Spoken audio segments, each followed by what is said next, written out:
Hello, hope everyone's doing well. And today we're going over fleet technology and the bonus it gives, as well as how do you get it, what are the bonuses, and why they're kind of important. So, how do you get the fleet technology menu to check your bonus and stuff? So, from the home screen, go to Lab, Fleet Technology. Pretty simple. And up at the top right, you have two menus you can click through. So, you have Faction and Fleet. Here's the fleet. See, Faction has the factions, as you can guess. So, as you can tell, say, oh, look, Shinano has his little icons next to her. What are those?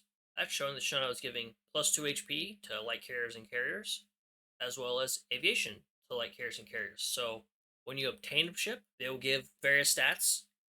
It varies ship to ship. It's not completely random. It just ship to ship. And then when you get them to level 120, they give additional stats. As you can see on screen, as you unlock them, get them max slow break, get them to level 120, you also get fleet tech points. Those also come to play. We'll get into those at the end. And this varies ship to ship, so like Musashi gives different ones. And as you can see right here, this adds up quite a bit. So be a big help later on. Obviously, when you're a newer player, you don't have as much fleet tech. It doesn't matter too much because it's smaller bonuses. But once you start get going more, that's quite a bit. And you can also toggle them. So if say make yourself a little more challenged with stuff, you can say, okay, I want to make my battleships have less firepower and do that. That's something you can do. No, I don't want to save my settings. So you would think, okay, these buffs apply automatically, right? Not necessarily. These buffs only apply to ships that are maximum broken themselves. So let's see, Hindenburg here.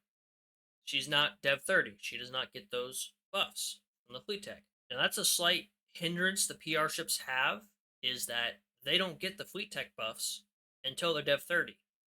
Now, for the Vanguard ships, that's not too much of an issue, like Hindenburg, Kitakaze, Seattle, Anchorage, because their stats are decent already, and they don't have to worry about reload too much.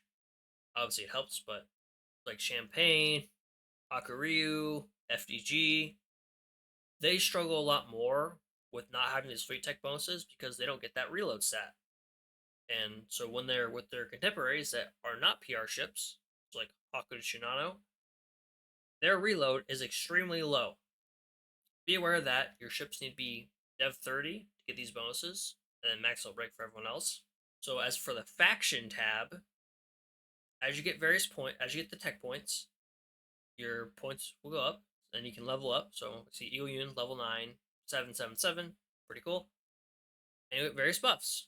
And these will be additive on top of the other fleet buffs you already have. And these cost quite a bit to upgrade once you get to higher levels, like the Soccer Empire I'm upgrading right now was 12k coins, so that's quite a pretty penny. You get some rewards in return. Obviously, that 1k is not equal return. With the cognitive ships and cognitive rays, are nice.